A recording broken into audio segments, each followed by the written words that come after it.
એલોપેથીની સારવાર કરવાની જરૂરી ડિગ્રી સિવાય અનેક લોકો ફરજીવાળો કરીને સારવાર કરે છે. કેટલાક લોકો તો 8મું 10મું 12 પાસ પણ નથી અને ઇન્જેક્શન મારે છે.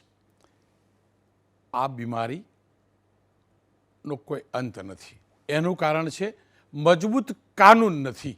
આવું કાર્યક્રમ એટલે કરી રહ્યો છું કે આ મુદ્દે સરકાર મજબૂત કાનૂન બનાવવા માટે વિચારે. મજબૂત કાનૂન બનાવવા માટે આપ તમામને યાદ હશે, ગયા મહિનામાં એટલે કે 31 તારીખના રોજ, 31 જુલાઈના રોજ સુરતમાં 17 એવા ફરજી ઝોલાછાપ લોકો પકડાયા હતા જેમની કહાની મુન્નાભાઈ MBBS જેવી હતી. અને આ લોકો જરૂરી એલોપેથીની ડિગ્રી ન હોવા છતાં પણ ઇન્જેક્શન પણ આપતા હતા, ઇલાજ પણ કરતા હતા. અને આવા જ લોકોના કારણે ભૂતકાળમાં અલગ અલગ ઠેકાણે આપણે જાણીએ છીએ લોકોના જીવનું જોખમ પણ થયું છે અને જીવ પણ ગયો છે. આ જે લોકો છે ને એ તમામને પોલીસે પકડ્યા, પોલીસે છાપેમારી કરી જે આરોગ્ય વિભાગે કરવી જરૂરી હતી. પોલીસે જે કાનૂનમાં પ્રાવધાન છે એ પ્રકારની કલમો પણ લગાવી, પરંતુ થયું શું? કલમો એટલી મજબૂત નથી, કાનૂન એટલો મજબૂત બન્યો નથી. એના જ કારણે આ લોકો છૂટી ગયા.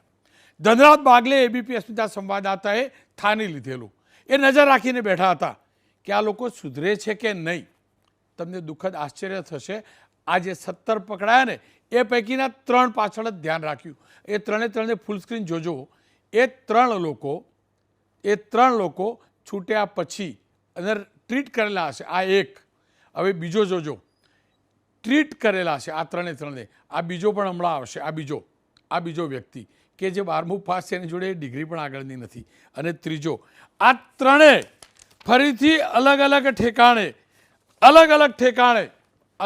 ઠેકાણે જ્યાં કરતા હતા ને પહેલાં, ત્યાં જ દવાખાનાના નામે રોકડી કરવાની હાટડી શરૂ કરી. ટાઇફોઇડ, ડેન્ગ્યુ જેવી બીમારીની પણ સારવાર આ લોકો કરે છે. આપ સમજી શકો છો કેટલી ગંભીર બીમારી છતાં પણ. અને વાત પાછળ પૂછીએ એટલે એમ કરે છે કે અમે તો મામૂલી બીમારી હોય તો ઇલાજ કરીએ છીએ. જોકે ધનરાજ બાગલે જબરજસ્ત પર્દાફાશ કર્યો છે, જબરજસ્ત. અને આરોગ્ય વિભાગે આ પર્દાફાશ ઉપરથી શીખવું પડશે, નહીતર આ મુન્નાભાઈઓ આપણો જીવ લેશે. આ મુન્નાભાઈઓ આપેલું ઇન્જેક્શન આપણા માટે જીવલેણ સાબિત થશે.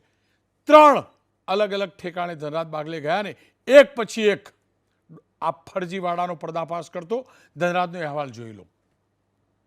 धरपकड़ थी थी? हाँ हुआ है सर। आपको अरेस्ट किया गया था, फिर भी आपने फिर एक बार ये धंधा चालू कर दिया? अभी सर अरेस्ट हुआ है और मैं भी बंद कर दूंगा बाद में। हाँ? अभी बंद करने का है सर। अभी जितने था वो सब पटा के बंद कर दूंगा। आपको पता ही है आपने जितने भी जो ये ग्लूकोज के बाटले चढ़ाए हैं, जितने भी इंजेक्शन लगाए, उससे आदमी मर सकता है? नहीं सर, ऐसा तो नहीं है कि मतलब जैसा कोई इंजेक्शन नहीं लगाया हूँ। ये क्या है? ये ग्लूकोज का बाटला है, सिरिंज चल रहा है, इसको क्या बोलते हैं? ये क्या है? स्कालवेन है सर, स्कालवेन है।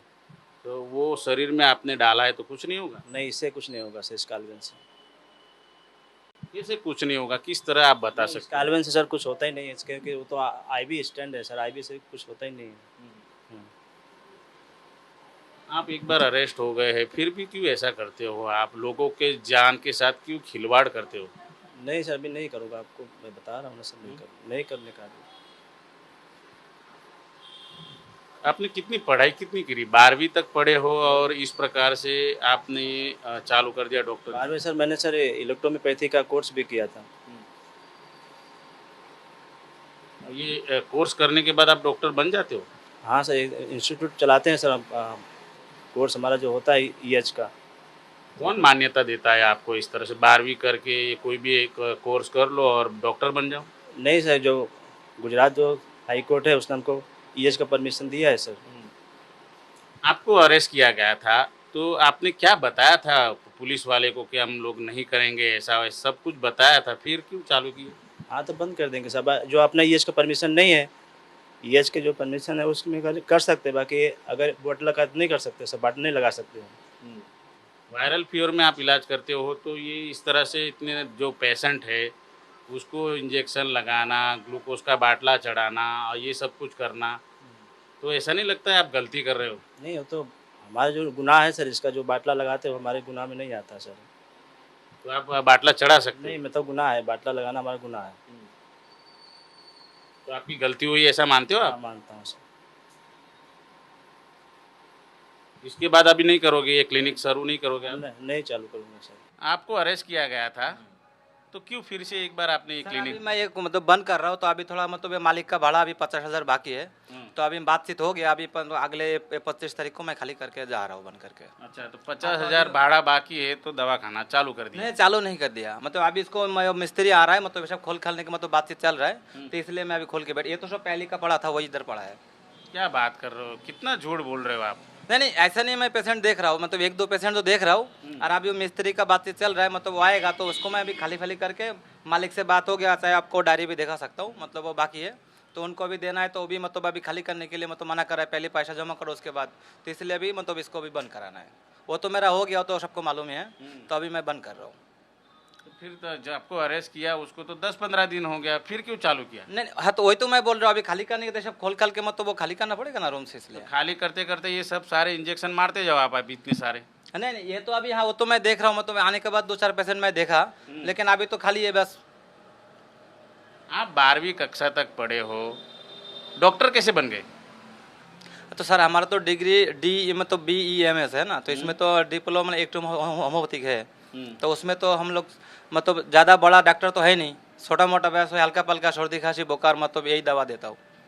छोटा मोटा दवा देते हो, कौन कौन सा इलाज कर रहे हो आप? बस यही बुखार सर्दी खांसी, बस ये सब, थोड़ा खास खोजली मतलब जैसा हो जाए इसका दवा देता हूँ। बुखार सर्दी खांसी अभी जबरदस्त चल रहा है, तो आप इंजेक्शन भी ठोक रहे हो ना? જોઈ શકાય છે આ તમામ ये सारे इंजेक्शन क्या आपने ये डेमो के लिए रखा है या कोई ये 8वां 9वां अजूबा है आपका इंजेक्शन? ये सर ये तो विटामिन का है, मतलब खून बढ़ाने के लिए, थोड़ा फॉलिक एसिड है, तो ये सब पेशेंट को लगाया, बाकी इसमें कोई मतलब हैवी इंजेक्शन को है नहीं।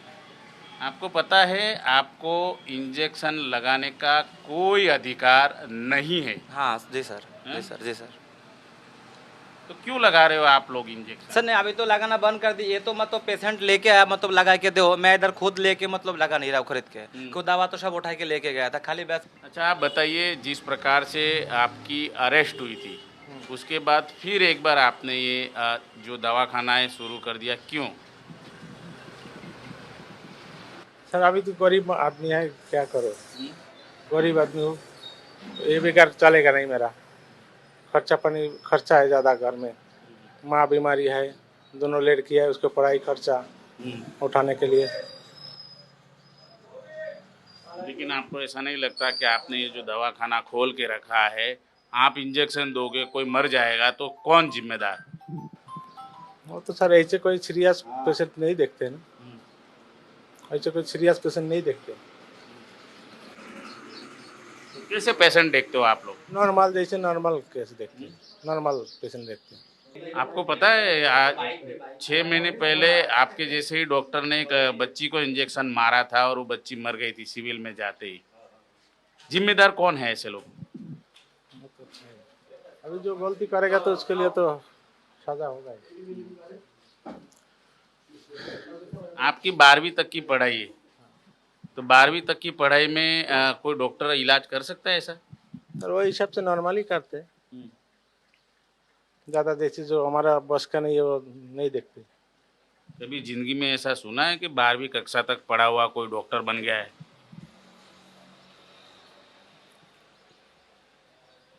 ऐसे तो नहीं है। क्यों ऐसी जिंदगी से खिलवाड़ कर रहे, लोगों के साथ क्यों खिलवाड़ कर रहे? आपका अरेस्ट हुआ है एक बार, फिर भी आप ये दवाखाना चालू कर दिए। सर गरीब आदमी है ना, वो ये बगैर इनकम कोई सीखा नहीं है, यही काम सीखा है, इसके लिए बैठा हूँ। गरीब आदमी हो, 12वीं तक पढ़े हो तो डॉक्टर बन जाओगे? नहीं सर, प्रैक्टिस करके थोड़ा सीखा है, उस हिसाब से चला रहा हूँ। क्या सीखा है आपने, किस तरह से क्या क्या सीखा है?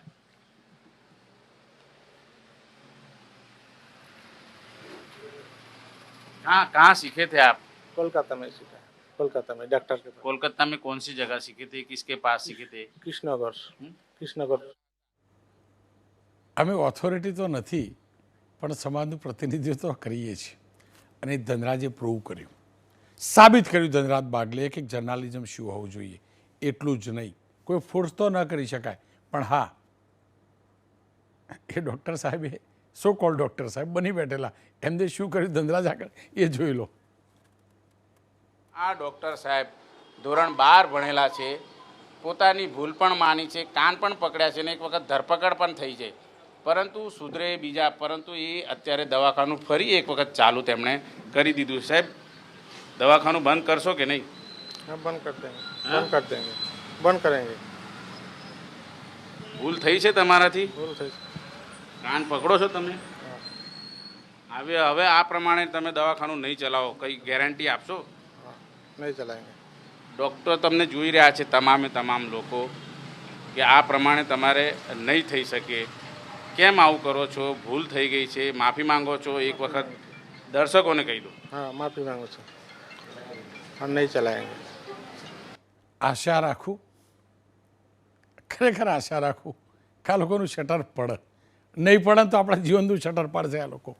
ડૉક્ટર યોગેશ ગુપ્તા સાહેબ મારી સાથે જોડાયા છે, સિનિયર ફિઝિશિયન છે.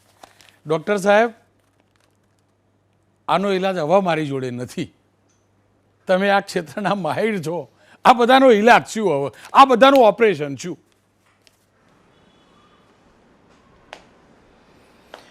રોનકભાઈ, પહેલાં તો તમને સલામ છે કે પહેલી વખત હું જોઈ રહ્યો છું કે કોઈ મીડિયા હાઉસે એક સ્ટોરી ચલાવી હતી જુલાઈમાં અને એ લોકોને પકડીને જેલમાં નાખ્યા. એટલે ઘણા બધા મીડિયા હાઉસ જનરલી એ સ્ટોરીને ત્યાં અંત કરી નાખે, પણ તમે એ આખા કોર્ટ કેસને ફોલો કર્યો, એ લોકોને બેલ મળ્યા પછીથી આ લોકોને ફોલો કર્યો અને પછી જાણી લીધું કે આ લોકો ફરી પાછા ગુના તરફ વળી ચૂક્યા છે. અને કેટલા સહેજતાથી આ લોકો જવાબ આપતા હતા, મારા 50,000 બાકી છે, मैं कोई सीरियस पेशेंट तो ट्रीट नहीं कर रहा हूँ ना सर, ये बोतल ही है, कुछ तकलीफ नहीं देगी सर. પણ તમને એક વસ્તુની જાણ કરું, લાસ્ટ ટાઈમ પ્રોગ્રામમાં અહીંયા જ બેસીને મેં કીધેલું કે આ લોકો પર બીજી કોઈ કલમ લગાવવાની જરૂર નથી, સીધી મર્ડરના કેસની કલમ લગાવવાની જરૂર છે. પછી મને થયું કે હું બોલ્યો તો ખરા, પણ શું સુપ્રીમ કોર્ટ અને હાઈકોર્ટે કંઈક એવું વર્ડિક્ટ આપ્યું છે ખરા આપણા દેશની અંદર? તો 1996થી ચાલુ કરતાં ખબર પડી કે 1996માં સુપ્રીમ કોર્ટે પહેલી વખત ક્વેક એટલે કે ખોટા ડૉક્ટરનો ડેફિનેશન નક્કી કરેલું. એના પછીથી ઘણા બધા વર્ડિક્ટો આવતા ગયા અને સુપ્રીમ કોર્ટે પોલિસી મેકર્સ એટલે કે આપણી ગવર્મેન્ટોને એવું કીધું બી ખરા કે તમે આને ફાસ્ટ ટ્રેક કરો, આ ફાસ્ટ ટ્રેક કોર્ટની અંદર આ લોકોને સજા આપો, આ લોકોનો સજાનો પ્રાવધાન વધારો. પણ અલ્ટિમેટલી બધું પત્તા બી ભારતીય ન્યાય સંહિતા બી આવીને તો એની અંદર બી હજી બી આવા મર્ડરર્સને ખાલી 1 વર્ષની સજા અને 5 લાખ રૂપિયાનો દંડ મૂક્યો છે. અને જ્યાં પણ 1 વર્ષની સજા હોય ને સાહેબ, ત્યાં બેલ મળવું અચૂક મળી જ જાય એ લોકોને. સો એક વસ્તુ તો આ થઈ. પણ તમને હું આજે એક બહુ ગંભીર વસ્તુ કહેવા જોઈ રહ્યો છું, જેની તરફ હું તમારું ધ્યાન દોરું છું. હું ઈચ્છું છું કે તમે એની પાછળ પડી જશો. તમને ખબર છે, સુપ્રીમ કોર્ટે 2004ની અંદર આ તમે જેટલા ઇન્ટરવ્યૂ લીધા ને એમાં 2 કે 3 જણા એવું બોલ્યા કે મારા જોડે બેચલર ઓફ ઇલેક્ટ્રો હોમિયોપેથીની ડિગ્રી છે, બરોબર? તમને 2004ની અંદર સુપ્રીમ કોર્ટે કીધું કે આવી કોઈ ડિગ્રી છે જ નહીં, આવી કોઈ ડિગ્રી માન્ય રખાય જ નહીં, આવા કોર્સિસ અને ટીચિંગ કરવા જ ના જોઈએ. 2004માં કીધેલું સુપ્રીમ કોર્ટે. તમને જાણીને હેરાનગતિ થશે, આજની તારીખમાં ઇન્ડિયાની અંદર દરેક સ્ટેટમાં, ઇવન આપણા ગુજરાતની અંદર આ ડિગ્રી એટલે કે BEMS bachelor of electro homeopathy medicine and સર્જરીની ડિગ્રી 2 વર્ષના કોર્સ સાથે અચૂક આપવામાં આવે છે. સુપ્રીમ કોર્ટે જેને ના પાડી હતી એને આપણા સરકારે કન્ટિન્યુ કરવા દીધી છે અને ઠેર ઠેર આ ડિગ્રીઓ આપવામાં આવી રહી છે. અને તમને આ ડિગ્રીનો જન્મદાતા કોણ છે ખબર છે? આપણો સૌથી સારો મિત્ર ઇટલીવાળો છે. ઇટલીની અંદર આ વસ્તુ શોધાઈ હતી કે આવું આપણે કરીએ ને તો કદાચ ટ્રીટમેન્ટ થઈ શકે, અને એને પછી ઇન્ડિયામાં લાવ્યા ને આપણા ત્યાં દેશની અંદર હજારોની સંખ્યામાં ટીચિંગ ઇન્સ્ટિટ્યૂટ ચાલે છે જે આવી ડિગ્રીઓ આપે છે, જે સુપ્રીમ કોર્ટ બેન કરી છે. હવે એનેથી આગળ વધવું, 2015માં સુપ્રીમ કોર્ટની અંદર આનું એક એસોસિએશન છે BEMSનું, એને અપીલ કરી કે સાહેબ તમે અમને બેન ના કરી શકો. તો સુપ્રીમ કોર્ટે કીધું સારું તમે ડૉક્ટર ના લગાવશો તમને બેન નહીં કરીએ. હવે વિચારો, જે દેશની અંદર 1996માં સુપ્રીમ કોર્ટ ક્વેકની ડેફિનેશન નક્કી કરે છે, આટલા બધા લોકો મરી જાય છે આ મર્ડરર્સના થ્રુ, અને સુપ્રીમ કોર્ટે નક્કી જ નથી કરી શકતી કે ગવર્મેન્ટે નક્કી જ નથી કરી શકતી કે આ લોકોને ડિગ્રી જેવી આવી ડિગ્રી ના અપાય. એ દેશની અંદર તમે શું જી ભગવાન પણ કશું કરી શકે એમ નથી. જી જી આપણા દેશની જનતાને આપણે આ મર્ડરર્સને હવાલે કરી દીધા છે. જી. કોઈ બાળકને માર નાખે, કોઈ મોટાને માર નાખે, કોઈ ઇન્જેક્શન આપીને માર નાખે, અને ના મરે ના કરે નારાયણને બચી જાય તો પણ આ લોકો આવી રીતે જી. જ ફળતા ફૂલતા રહેશે. કેમ કે પૈસાની લાલચની અંદર કેટલાક લોકો આવી ડિગ્રીઓ આપી જી, રહ્યા છે. અને આપણી સુપ્રીમ કોર્ટ જેને 2004માં ના પાડી હતી એ બી હજી એને બેન નથી કરી શકી. અને આપણા ગવર્મેન્ટના લોકો 1 કે 2 કે 4 કે 5 કે ડોક્ટરોને જી. આવા મર્ડરર્સને પકડીને ખુશ થઈ જાય છે. ભાઈ, આ જે ટીચિંગ ઇન્સ્ટિટ્યૂટ છે એ લોકોને બેન કરો અને એ લોકોને પકડવાનું જી, રાખો. નહીંતર તમે આ મર્ડરની ફેક્ટરી ઊભી કરી છે. જી ડૉક્ટર.